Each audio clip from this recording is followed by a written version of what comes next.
가슴마다 파도 친다. 우리들의 젊은이 눈동자에 어리 운다. 우리들의 푸른 꿈 주의 말씀 주의 행함 길과 진리 되시니 우리 평생 한결같이 주만 따라 살리라. 하늘같이 높부르자. 우리들의 젊은이 바다같이 넓고 깊자. 우리들의 사랑이 우리들은 주의 자녀 부름받은 한 형제. 몸과 마음 다 바쳐서 주 뜻대로 살리라. 화산같이 타오르자. 우리들의 젊은이 폭포같이 줄기 찾아. 우리들의 붉은 빛 할 일 많은 이스라엘. 우리 태어났으니 복음 들고 앞장서서 충성되게 일하자. 돼지같이 광활하자. 우리들의 젊은이 산과 같이 우람하자. 우리들의 기상이 십자가를 높이 들고 노래하며 나가자. 하늘 뜻이 이 땅 위에 이루어질 때까지.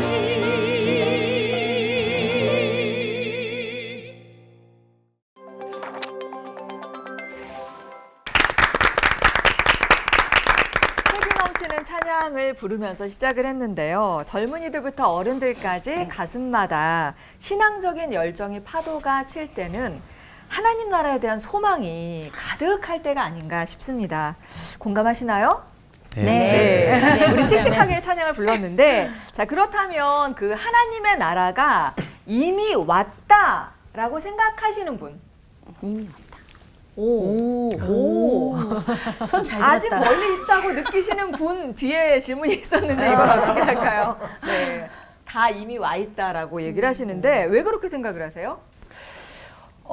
저는 어려움 당할 때, 저희 나라 보면 힘들 때, 어떻게 이렇게 다 같이 함께 힘을 모을까? 오히려 다 도망갈 것 같은데? 라고 하는 순간을 보면서 느껴요. 네, 저희 나라는 역사적으로 그런 순간이 많은데, 특히 이제 교회가 또 하나님을 아는 분들이 다 들고 나와서, 진짜 옛날 어르신들은 집에 있는 숟가락 밥그릇까지 다 들고 나와서 하는 걸 보면 진짜 이게 하나님의 나라다라는 생각을 했던 것 같아요. 저는 신앙적인 열정이 파도 칠 때는 이미 온다고 하셨잖아요. 근데 지금 파도 쳐서 들어온 상태여서 이미 왔다라고 느끼고 있지, 또 언제 세상적으로 바라보면 파도가 갔다 이제 또 정신 못 차리고 있을 때가 또 있거든요. 근데 네. 지금은 제가 어려움을 겪으면서 신앙적인 파도가 들어온 상태라 역시 하나님 내 안에 계셔 이런 상태여서 네. 같이 손들게 되었습니다. 그렇군요. 오늘 올포원 주제가 이미 온 하나님의 나라입니다. 하나님 나라를 우리 청년들과 어른들에게 누구보다 확실하게 전해주실 목사님들을 모셨는데, 특별히 청년들의 멘토 라이트하우스 서울숲교회의 임형규 목사님이 올포원에 처음 오셨거든요. 이게 패널분들 얘기를 들으셨는데 어떻게 들으셨어요? 되게 우선 귀한 자리라고 듣고 왔고요. 만만하지 않다라는 이야기를 듣고 왔어요. 그래서 네.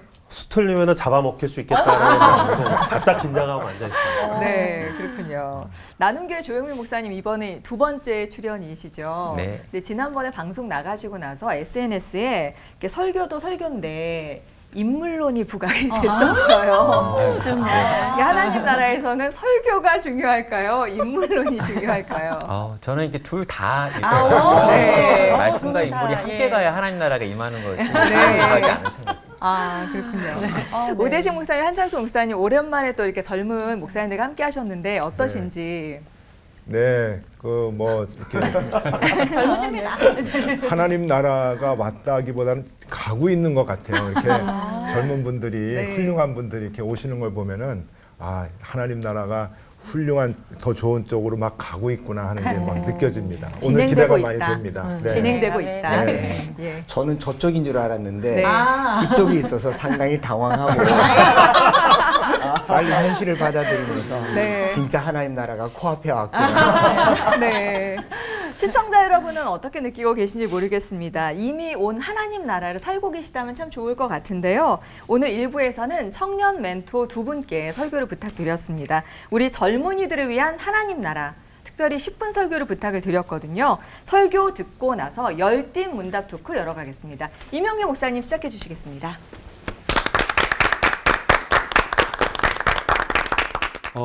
예수를 믿고 교회를 다녀도 자신의 삶을 쳐다보면서 별 볼 일 없다는 생각들을 하게 될 때가 있습니다. 예수 그리스도께서 이 땅에 오셔서 하나님 나라를 시작하셨고 완성하셨는데 왜 내 모습은 완성되어 있지 않는가? 왜 나는 여전히 미완의 모습으로 때때로는 별 볼 일 없고 찌질한 모습으로 살고 있는가에 대해서 당황하게 됩니다. 아닙니다. 나의 어떠함과 상관없이 나는 전능하신 하나님의 손에 붙들려 있는 존재입니다. 나의 어떠함과 상관없이 나는 그 놀라운 사랑을 받고 있는 존재이고 나의 어떠함과 상관없이 하나님의 나라는 이미 우리 안에 임하여서 완성되어 있습니다.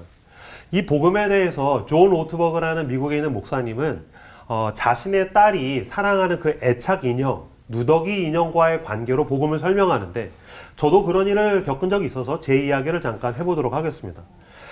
저희 딸이 지금도 제일 좋아하는 인형 중에는 딸기라고 부르는 인형이 있습니다. 머리가 딸기같이 생겼고 납작한 인형입니다.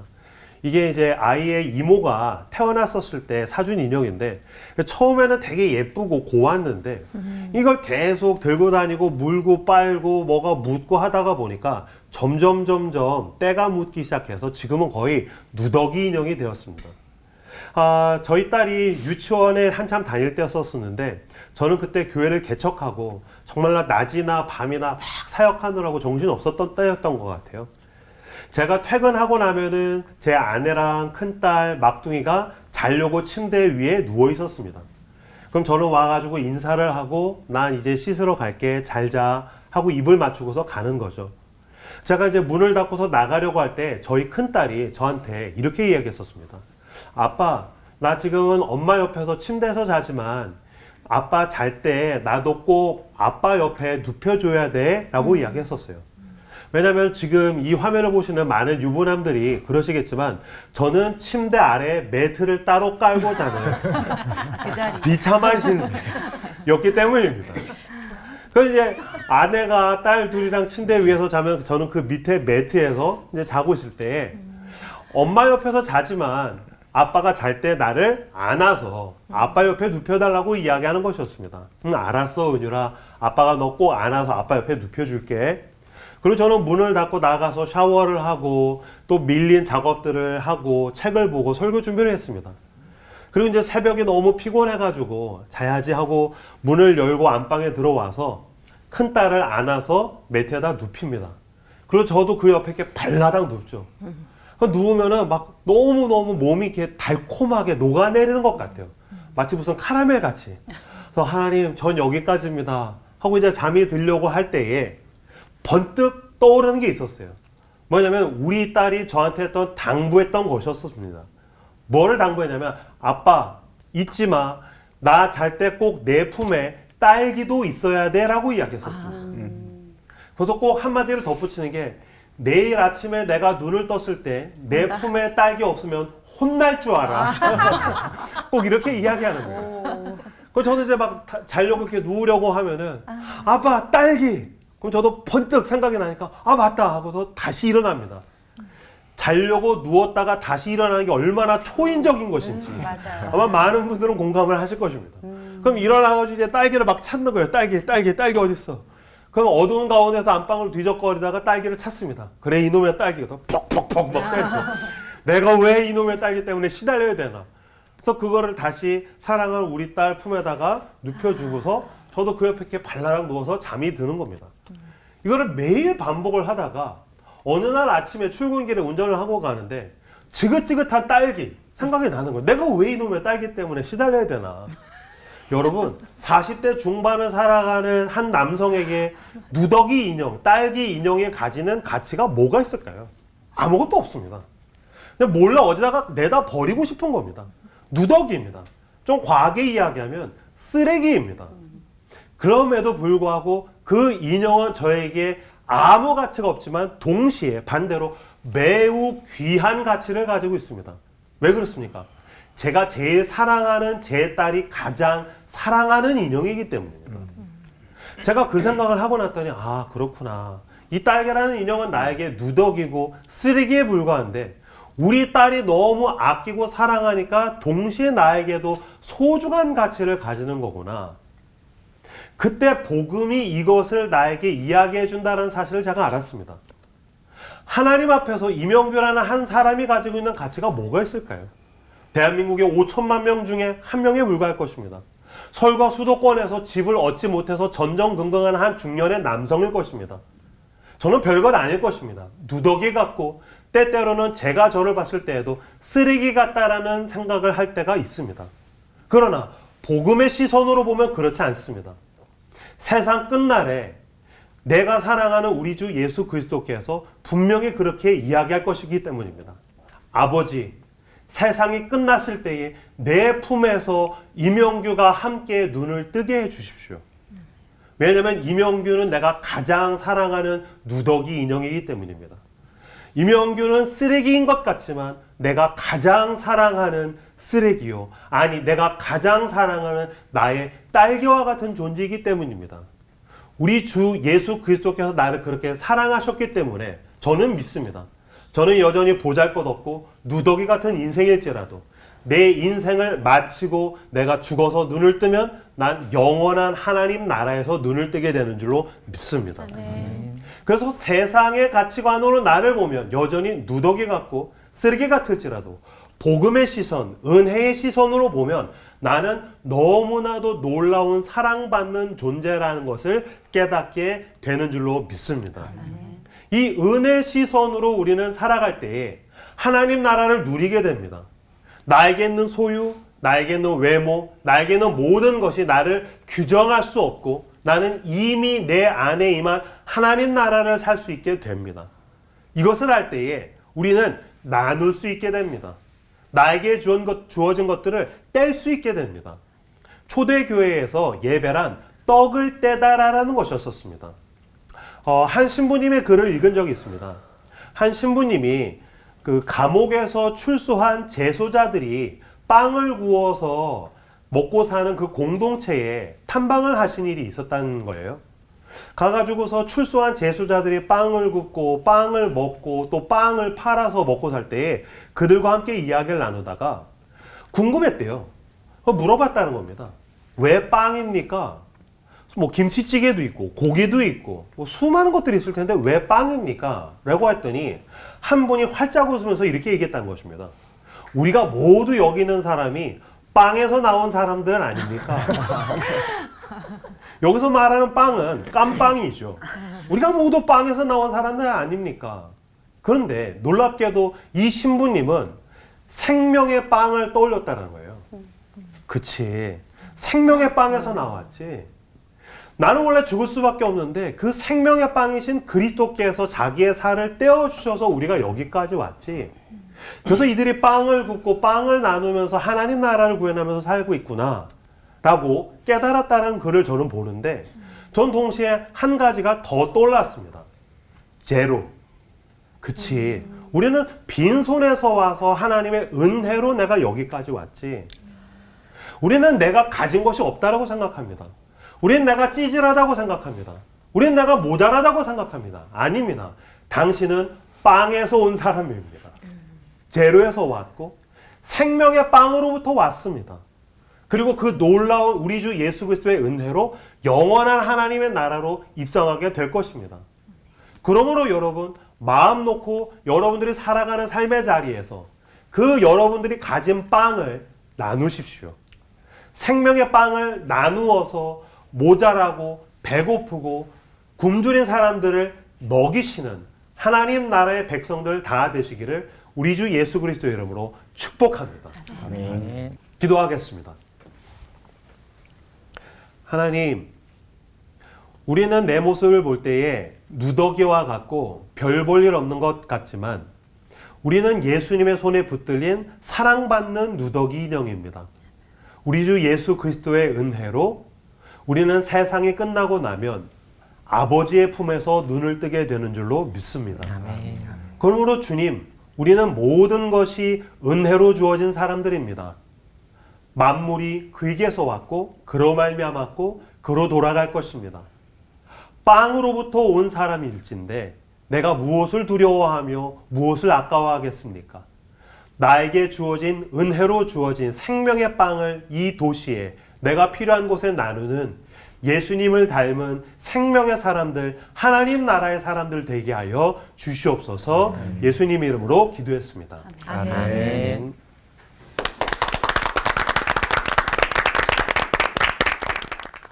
저는 오늘 일상 영웅 하나님 나라의 일상성이라는 제목으로 열왕기상 18장 3절과 4절에 있는 말씀 같이 나누도록 하겠습니다. 열왕기상 16장부터 이제 18장까지의 내용을 보면요, 우리가 익히 알고 있는 엘리야와 관련된 내용이 나옵니다.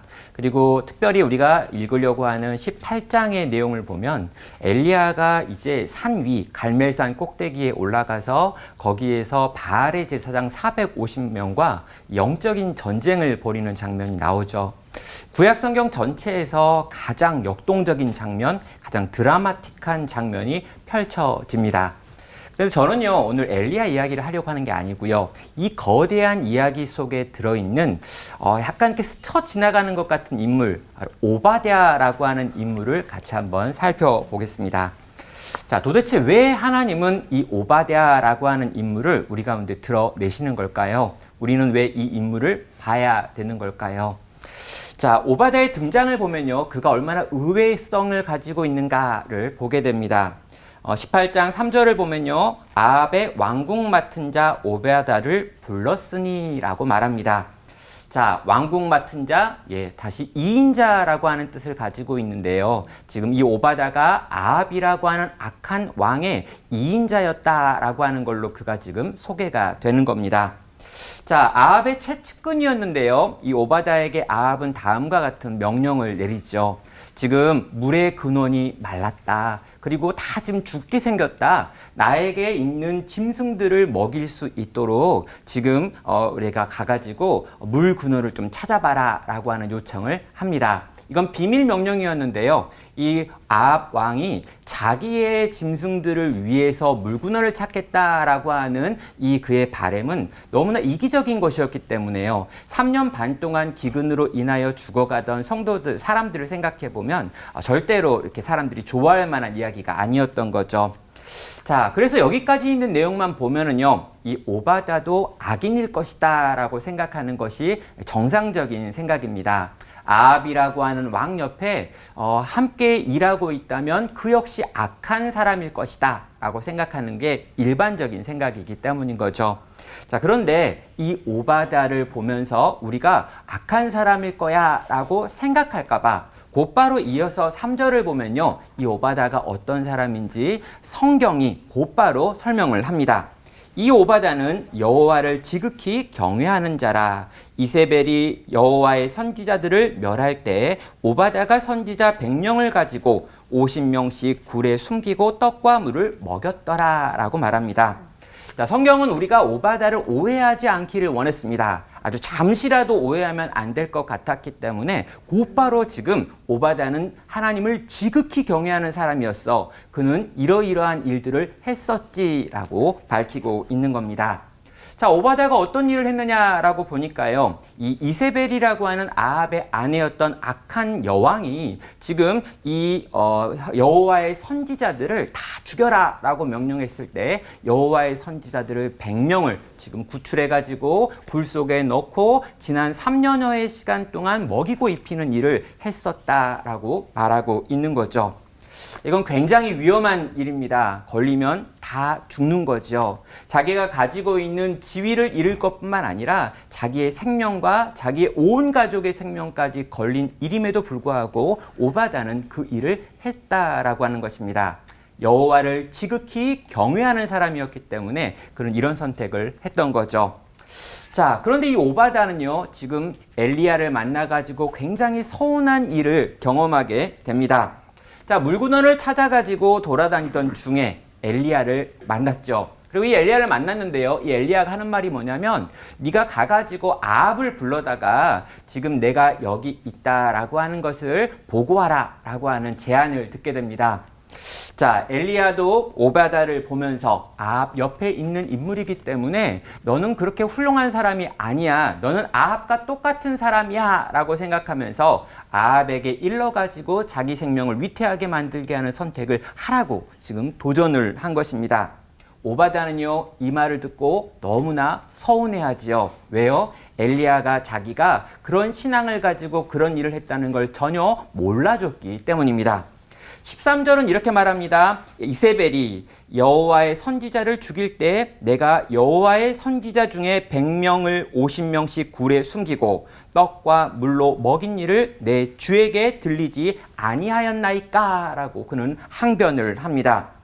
내가 선지자를 100명이나 보호하고 있다는 걸 당신은 어떻게 모를 수 있습니까? 라고 지금 화를 내는 거죠. 자, 여러분, 이건 알 수 없는 겁니다. 지금 엘리야는요, 3년 동안이나 지금 이 아합의 군대를 피해가지고 숨어서 돌아다녔습니다. 그리 시냇가에 숨었고 사르밧 가부의 집에 숨어가지고 지냈다는 거죠. 자, 지금 오바다가 100명을 숨겼다라고 하는 내용은 절대 비밀이었습니다. 예, 오바다 그리고 아주 소수의 사람들만 알고 있는 극비에 속하죠. 그래서 엘리야가 그 이야기를 알아들을 수가 없고 이해할 수도 없고 생각할 수도 없는 영역이라는 거죠. 자, 그런데 왜 오바다는 지금 이렇게까지 화를 내는 걸까요? 이유는 엘리야가 하나님과 연결되어 있다라고 생각했기 때문입니다. 자, 하나님과 연결되어 있는 엘리야라면 내가 하나님을 위하여 했던 이 일에 관하여 하나님이 아실 뿐만 아니라 선지자인 엘리야에게도 알려줬을 것이다 라고 생각을 했는데 막상 엘리야가 그 모든 걸 모르고 전혀 그런 사실에 대해서 알지 못하는 것처럼 아합과 똑같이 자기를 대할 때 여러분 오바다는 마음이 서운했던 것입니다. 자, 이 서운한 마음, 근데 여러분 이 마음이 어쩌면 이 땅을 살아가는 일상을 살아가는 대부분의 성도, 대부분의 기독교 청년들이 가지고 있는 생각일 거라고 생각을 합니다. 예, 그냥 일상을 살고 있어요. 학교를 다니고 있습니다. 네, 직장을 다니고 있고요. 이런저런 하나님을 믿지 않는 사람들 속에서 어떻게든 하나님의 뜻을 위하여 이렇게 저렇게 수고하고 애쓰는 삶을 사는 거죠. 그런데 아무도 알아주지 않습니다. 예, 너무너무 서운할 수 있는 거죠. 자, 여러분, 오바다는 그러면 이런 서운함 속에서 이런 많은 오해를 받으면서 어떻게 그가 끝까지 신앙 안에서 결단한 이 일을 행할 수 있었던 걸까요? 3년 반 동안이나 그 많은 선지자들을 먹여 살리는 그 위험한 일에 헌신할 수 있었던 이유는 과연 뭐냐라는 것입니다. 저는요, 그게 그가 가진 사명이라고 생각합니다. 그는 사명 의식이 있었는데요. 그는 아마 이렇게 생각했을 거예요. 내가 지금 이 시기에 왜 여기에 있는 걸까? 지금 이세벨이 분노하면서 여호와의 선지자를 다 죽여라 라고 말하며 악한 왕 아합이 모든 걸 지금 지배하고 있는 것 같은 세상 속에서 왜 내가 2인자인가? 그리고 지금 이 상황에서 하나님께서 나를 이 자리에 세우시고 이 역할을 감당하게 하시고 이런 종류의 능력을 주신 이유가 뭘까라고 물었을 거라는 거죠. 그리고 그 질문에 대한 대답이 바로 지금 네가 할 수 있는 대로 지금 저 죽을 수밖에 없게 된 선지자들을 살려내는 일에 헌신하라라고 하는 명령이었을 거라고 생각합니다. 여러분, 이 말 듣지 않아도 괜찮습니다. 이 말에 순종하지 않아도 아무도 뭐라고 하지 않습니다. 오바댜가 이 일에 자기의 인생을 건다 해서 뭔가 도와줄 만한, 또 그게 이익이 될 만한 어떤 것도 없습니다.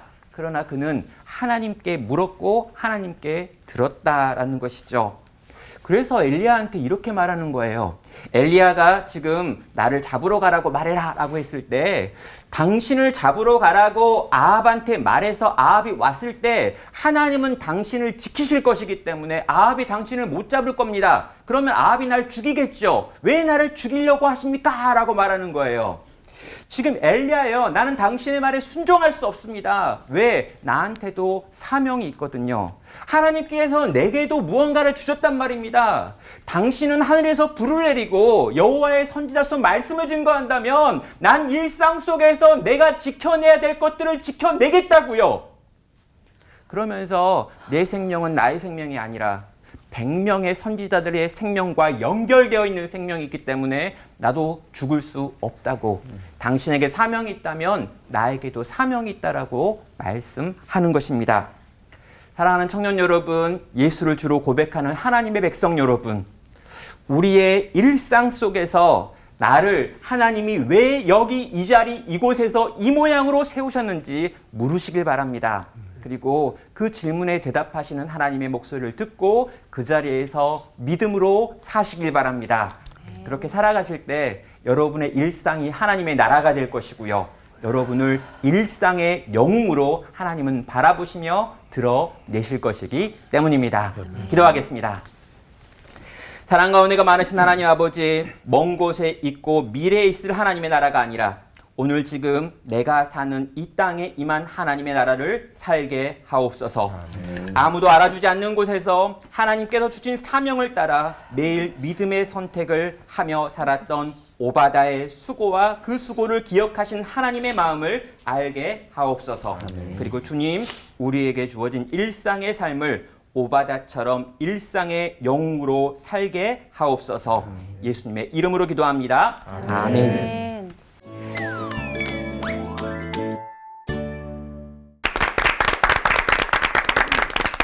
열정적인 두 분의 목사님 설교를 듣고 나니까 막 가슴이 뜨거워지는 느낌이 납니다.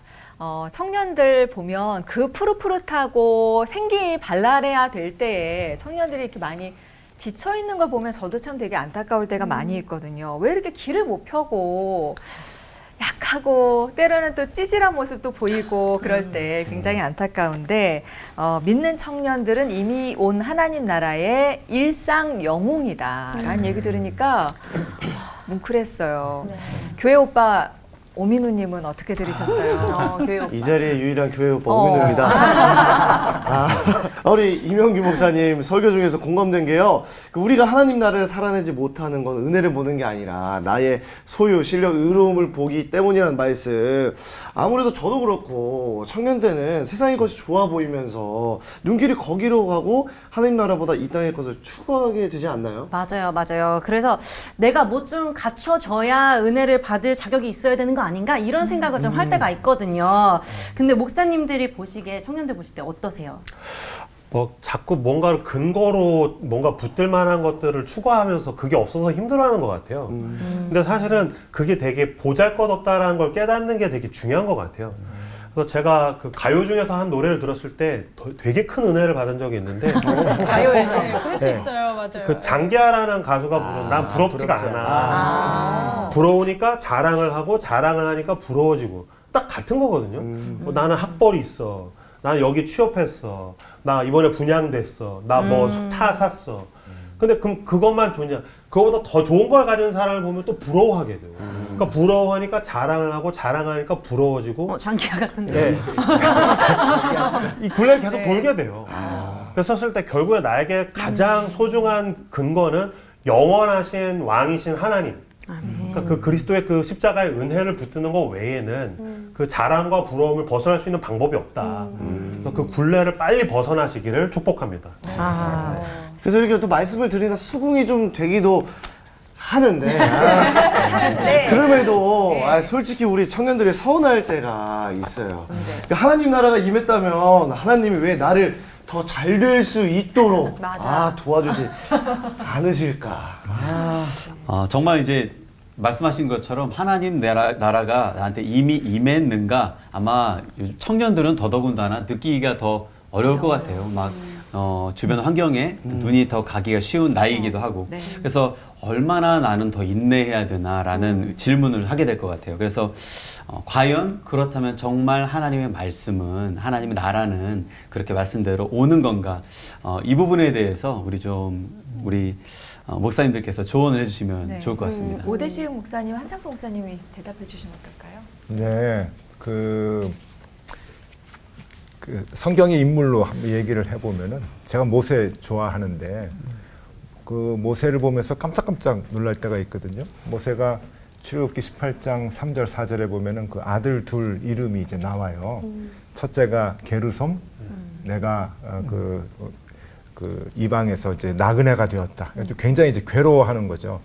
애굽의 왕궁에 있다가 도망자로 그 쫓겨났잖아요. 그래서 광야에서 고생하면서 아들을 낳아가지고 내 신사가 이게 뭐야 게르솜 하고서 이제 아들을 낳고 이름을 그렇게 지었고 그다음에 둘째를 엘리에셀이라고 해서 하나님이 그래도 나를 좀 바로에서 좀 지켜주셨구나. 그래서 감사의 이야기를 이제 이름을 지으면서 굉장히 좀 그 괴로웠던 그 삶을 그 아들들의 그 이름에다가 그냥 이렇게 넣었을 정도로 굉장히 그 실패자 그리고 하나님이 그 자기를 버린 것 같은 그러한 그 삶을 살았던 것 같은데 제가 나중에 보니까 이스라엘 백성을 이끌기 위해서는 리더의 역할을 해봤던 사람이 가능한 거예요.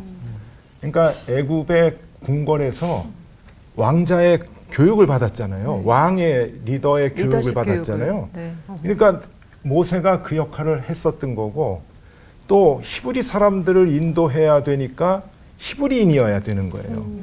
자기가 히브리인이었다는 것 때문에 굉장히 정체성을 느끼면서 괴로워하고 힘들어했잖아요. 근데 그것이 모세에게 굉장히 큰 장점이 됐었고, 그다음에 자기가 광야에 버려진 것 같이 참 괴로워했지만은 광야를 인도할 때 광야를 알아야 되는 사람이 지도자가 됐어야 되는 거예요. 그러니까 광야를 아는 모세가 된 거고, 그것도 40년 동안 인도를 해야 되는데 단순히 광야를 알아서는 안 되는 거예요. 40년간 뭐가 생길지 모르니까 40년간을 살아봐야 되는 거예요. 근데 모세는 살았잖아요. 그러니까 이 게르솜이라고 이름을 지을 정도로 나는 실패자다, 나는 참 괴롭다라고 생각을 했지만 하나님은 옆에서 다 이렇게 만들고 계신 거죠. 그러니까 너무나 정확한 거예요. 40년 동안 나는 너무 괴롭고 이게 언제 내가 다시 회복이 되냐, 하나님은 언제 계시냐, 나는 완전히 이제 끝났다라고 생각을 해도 그 40년을 견뎠으니까 40년을 이스라엘 백성들을 지도하면서 이끌었던 모세가 이제 되었던 것 같이 조금 힘들고 어렵고 기다리기 조금 괴로울 수도 있지만 우리 청년들에게 좀 주고 싶은 말은 하나님은 옆에 계신다. 나의 모든 실패와 성공, 괴로움과 슬픔 이거를 정말 아름답게 빚어가시는 중이다 라고 하는 걸 믿음의 눈으로 보면 좋겠다고 생각합니다. 네. 저는 이제 성도를 이렇게 정의 내린 걸 들은 적이 있어요. 이 하늘나라에 살짝 열린 문틈새로 하늘의 비밀을 보고 땅에 사는 사람들이다.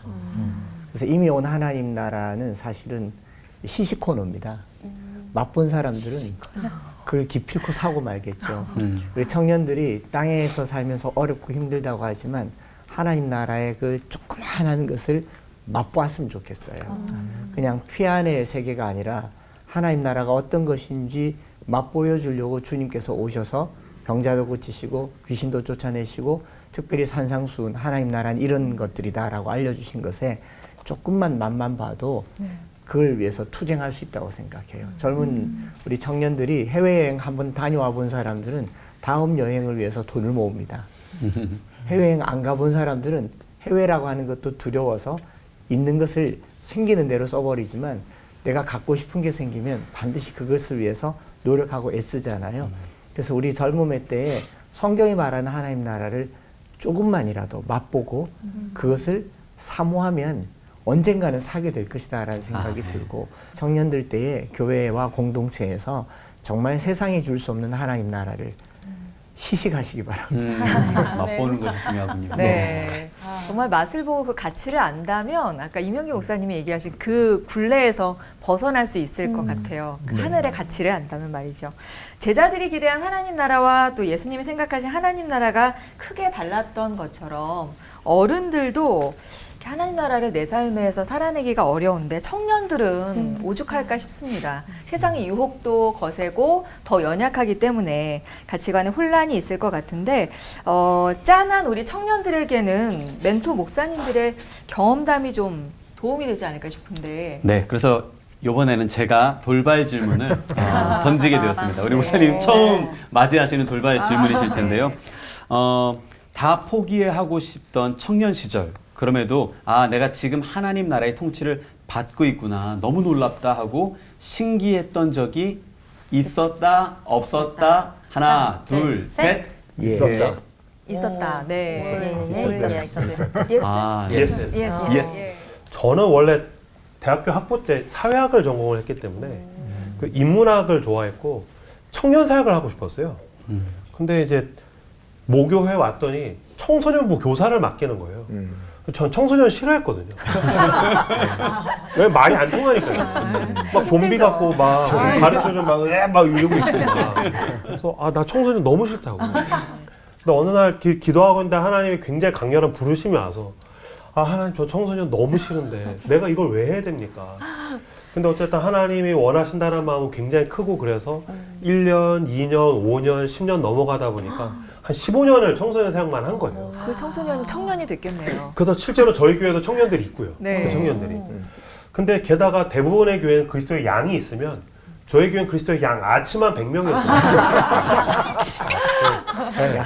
그리스도의 양도 힘든데 아직까지. 예, 그러니까 얘네랑 소통을 하려니까 제가 안 쓰던 더 쉬운 말, 더 심지어 때로 비속어, 어떻게 하면 이 성경 이야기를 더 쉽고 유치하게 막 와닿게 해줄 수 있을까를 10년을 넘게 고생을 한 거죠. 네. 그때 도대체 이게 뭐 하는 짓인가라는 생각을 했었었는데 10년이 지나가고 나니까 그게 저한테 굉장히 큰 무기가 된 거예요. 그래서 교회를 개척하고 났을 때는 청년들 왔을 때 목사님 어떻게 이 성경이나 설교를 이렇게 쉽게 와닿게 할 수 있으세요라는 얘기는 사실 그때 다 생긴 노하우예요. 그렇구나. 그러니까 그때는 쉬운 눈높이에서 시작하셨으니까. 그렇죠. 나는 되게 유치하고 막 그렇게 했었어야 되니까. 네. 그러니까 결국에는 하나님은 저를 그렇게 다스리셨던 거죠. 일하시고 그렇게 나중에 쓰시려고. 그래서 처음에는 되게 억눌리고 답답하고 남들이랑 비교하고 막 그랬었는데 그게 다 하나님의 뜻이 있는 거구나. 네. 아까 얘기하신 오바다처럼 그냥 나에게 주어진 자리에서 충성을 하다가 보면 하나님께서 길을 열어주신 날이 오는 거구나라는 것을 나중에 돌아보니까 확신하게 되는 것 같습니다. 오 목사님도 다 지나고 보면 안다라고 하셨는데 어떤 때가 기억나세요? 지금 저는 인정하실지 모르겠지만 저는 저를 잘 아니까 저는 제가 노력한 것보다 훨씬 더 잘된 사람이고 제가 할 수 있는 능력보다 훨씬 더 멀리 온 사람이라고 저는 생각하거든요. 그래서 늘 감사하는데 그렇게 된 이제 이유가 크게 이제 두 가지가 있어요. 이제 청년들에게 해주고 싶은 일인데 청년들이 제일 힘들어하는 인생의 실패들이 있는데 그 중에 제가 다 겪었거든요. 저는 대학 입시의 실패를 이제 경험을 했어요. 그래서 일반 그 학문을 공부하고 싶었는데 안 돼가지고 그다음에 바로 이제 신학교로 들어갔어요. 근데 신학교에 가서 친구들을 만난 게 참 괜찮은 친구들을 만나서 제가 평생 가져야 될 그 방향이 그때 이제 정해지게 됐어요. 그래서 내가 그냥 그 대학에 그 입학을 잘해서 했으면은 이렇게까지 못했을 텐데 하는 그 생각이 하나 들었고 또 하나는 이제 신대원을 졸업하고 유학을 가려고 이제 했었는데 다 준비를 하고 그랬는데 어머니가 쓰러지셔가지고 이제 아프셨어요.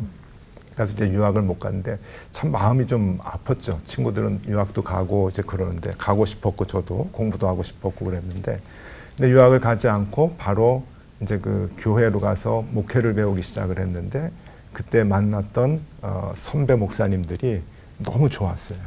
그래서 제가 지금까지 목회를 하는데 같이 이렇게 기도해 주시고 지금까지 이렇게 이끌어 주시고 그랬는데 동역해 주시고 그래서 지금 생각해 보면은 참 정확하셨다.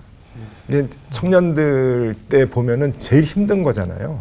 대학에 실패하고 그다음에 자기가 계획했던 가장 큰 것들이 좌절됐을 때, 환경적인 것 때문에 좌절됐을 때 굉장히 그 괴로워할 텐데 저를 보시고 저도 그러한 경험들을 겪었지만은 오히려 제가 그 하나님이 저를 도와주셨죠.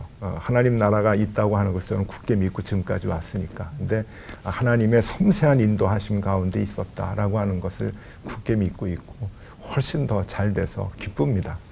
꼭 이 얘기 해주고 싶네요. 네. 내가 계획한 건 안 됐지만 하나님이 계획하신 건 다 이루신 것 같아요. 네. 조 목사님 어떠세요? 저는 이제 청년들한테 해주고 싶은 이야기 중에 요 비유 하나가 있는데요.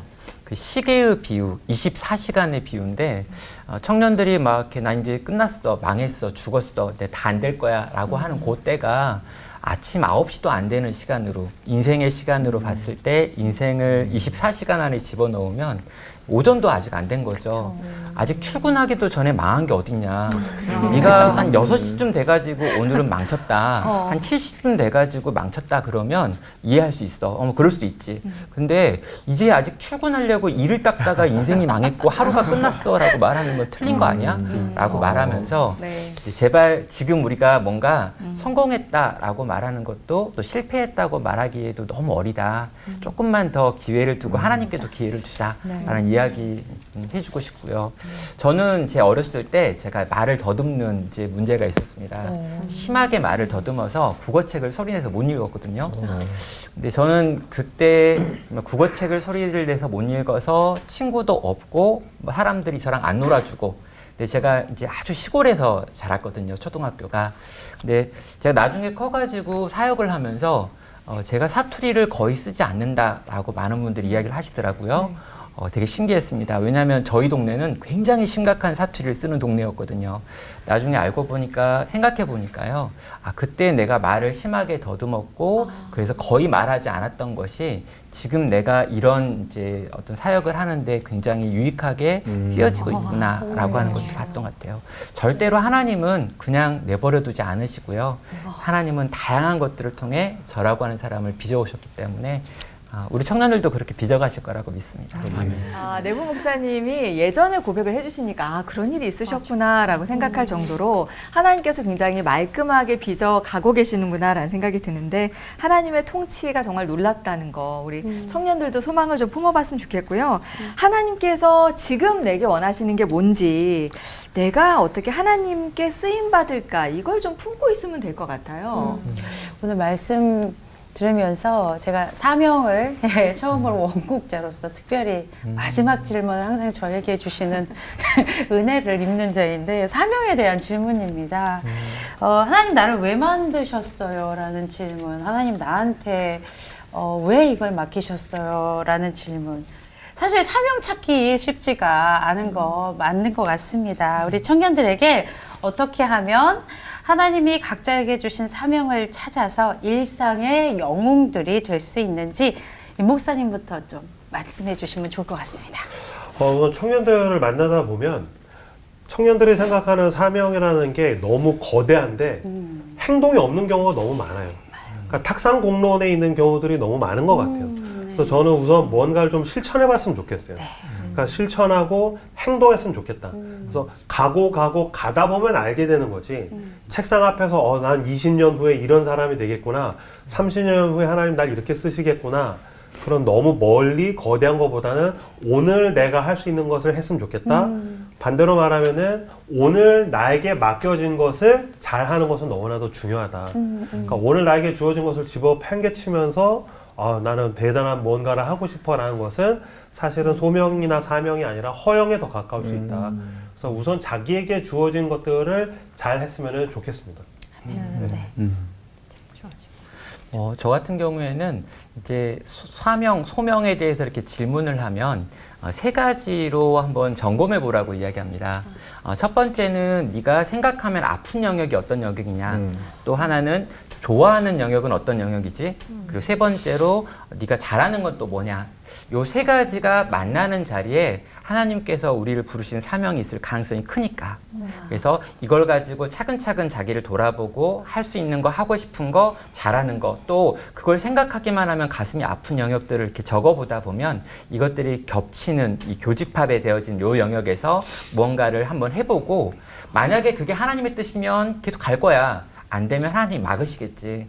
아무것도 하지 않고 있는 것보다는 일단 네가 무언가를 해봐라고 도전하고 있습니다.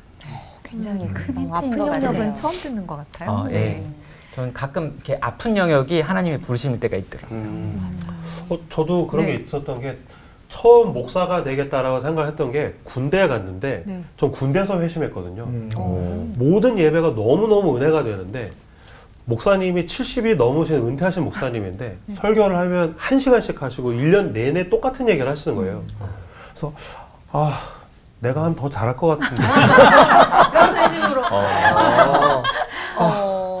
하나님, 네. 그 되게 마음이 안타깝고. 편하셨구나. 네. 네. 그래서 목사가 되겠다. 네. 마음을 처음 가지게 됐어요. 그 목사님 덕분에 오늘 임 목사님 계신 거구나. 네, 맞습니다. 예. 자, 오대식 목사님. 천국에서 보고 계실 거예요. 네, 나를 왜 만드셨을까? 얼마나 힘들면 청년들이 그럴까요, 그죠? 저도 그런 고민 청년 때 많이 했는데 인물을 하나 좀 소개해주고 싶어요. 유진 오닐이라고 그 문학을 하는 분들은 반드시 공부를 해야 하는 그 미국의 작가인데, 이 유진 오닐이라고 하는 사람이 자기를 소개할 때 뭐라고 소개하냐면은 나는 모텔에서 태어난 사람입니다. 그래요. 근데 그게 사실인 게 아버지가 유랑극단의 무명 배우였어요. 아주 이렇게 여기저기 다니다가 모텔에서 잘 때 이제 자기가 태어난 거예요. 그러니까 집도 없고 굉장히 그 어려운 시절을 이렇게 보냈는데, 이제 그 배에서 이제 그 화물선에서 노동도 하고 어떻게 최선을 다해서 공부를 해서 대학에 들어갔는데 퇴학당하고, 그 다음에 이제 아버지 뒤 따라서 이제 연극판에서 이렇게 다니면서 연극 그 쓰는 잡지사에 가가지고 좀 도와주기도 하고, 그러면서 이제 생활을 했던 사람인데, 나중에 결혼을 하고 난 다음에 큰 아들은 권총 자살을 하고, 둘째 아들은 마약 중독이 되고, 딸이 커가지고 신랑이라고 데리고 왔는데 그 신랑이 아버지보다 1살 적어요. 그 신랑이 누구냐면 그 유명한 찰리 채플린인 거예요. 우나 오닐이라고 하는. 그것도 찰리 채플린의 4번째 부인이 되는 거예요. 근데 이렇게 이제 태어날 때부터 참 힘든 삶을 살아가서 어느 하나도 희망이 없어 보이는데, 그 유진 오닐이라고 하는 사람이 아주 유명한 말을 남겨요. 뭐라고 하냐면은 인간은 부서진 채로 태어나서 수선하며 산다. 하나님의 은혜가 그 접착제다. 그런 얘기를 해요. 인간은 부서진 채로 태어나서 수선하며 살아가는데 하나님의 은혜가 그 접착제다. 그러니까 그 자신의 삶의 고백이잖아요. 다 힘들게 태어나서 부서진 채로 태어나서 살아가는 거죠. 그리고 조금씩 그 조각을 이제 맞춰 나가는 건데, 유진 오닐은 문학적으로 그것을 하나님의 은혜가 그 접착제다. 그것을 이렇게 만들어 나간다. 그렇게 얘기를 해요. 이 사람이 1936년도에 노벨 문학상을 받습니다. 그래서 참 개인적으로는 힘들었지만 그래도 참 좋은 삶을 살았던 그러한 사람이라고 생각을 해서 젊은 사람들이 한번 생각해 보면 좋겠다, 이렇게 여겨집니다. 저는 이제 청년들에게 하나님 나라를 꿈꾸며 살아갈 때, 청년들도 청년들이지만 이 얘기를 하면 담임 목사님들이 좀 싫어하실 수도 있겠는데, 청년들의 꿈을 교회 성장의 도구로 좀 안 썼으면 좋겠어요. 교회에서 청년들이 신앙생활하고 은혜 받으면 교회 일꾼으로 전락되는 경우가 많아요. 물론 찬양 인도도 하고 교회 여러 가지 일들도 하지만 청년들은 교회를 위해서 쓰임 받도록 만들어진 존재는 아니거든요. 청년의 때에 하나님 나라를 위해서 이 땅에 곳곳에 오바댜처럼 심지어는 그 불신앙의 아합 밑에서도 하나님 나라를 이루어야 할 일상의 영웅이 있는데 지금 청년들을 바라보는 교회의 시선들은 교회에 필요한 인재로 여기기 때문에 저 청년들에게는 교회가 제일 큰 담이 되지 않았나 싶어서 청년들의 자기 존재감을 느낄 수 있도록 세상에 조금 더 많이 내어보내고 교회는 시간 많고 또 여유 있는 중년들이 지켜도 돼요. 어차피 교회는 이제 중년, 노년화돼 있기 때문에 네. 청년들의 길을 열어주는 교회들이 되어졌으면 좋겠다 싶고 또 청년들에게는요. 아까 목사님 말씀하신 것처럼 아픈 곳에 대한 이야기. 저는 이제 아픈 곳보다는 불만을 가져라. 우리가 투쟁해야 될 세상이 이 세상인데 수능해버리는 청년들이죠. 그래서 직장이라든가 일거리라든가 결혼이라든가 이런 것에 수능하다 보면 이게 불만족이 오는데 이 불만족을 수정하기 위해서 수능하지 않는 삶 속에 그 불편함을 가지고 살아라 라고 권하고 싶어요. 기성세대와 또 다른 목소리를 낸다는 게 기성세대로서는 좀 불편할 수 있겠지만 우리 사회 전체의 건강성을 유지하는 데는 사실 청년들의 분노가 분명히 또 필요한 부분이 있겠습니다. 네. 오늘 이 방송 함께 하면서 우리 청년들이 하나님이 세상을 통치하고 우리 삶을 주관하신다는 걸 분명히 안다면 조금 방황은 할지라도 흔들리면서 방향을 찾아갈 수 있지 않을까 하는 생각이 들었고요. 오늘 방송 주변에 있는 청년 세대분들에게 좀 많이 권유를 해주신다면 좋을 것도 같습니다. 다음 시간 2부에서는 어른들은 왜 이미 온 하나님 나라를 누리지 못하는지 어른 맞춤편으로 준비를 해보도록 하겠습니다. 다 같이 기대하면서 끝인사 힘차게 외쳐볼까요? 일상의 영웅들에게 주시는 은혜와 감격을 기대하며 하나 되는 시간 올포원.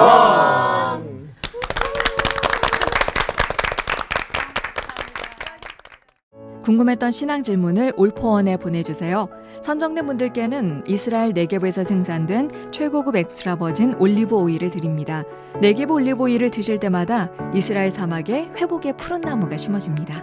많은 참여 부탁드립니다.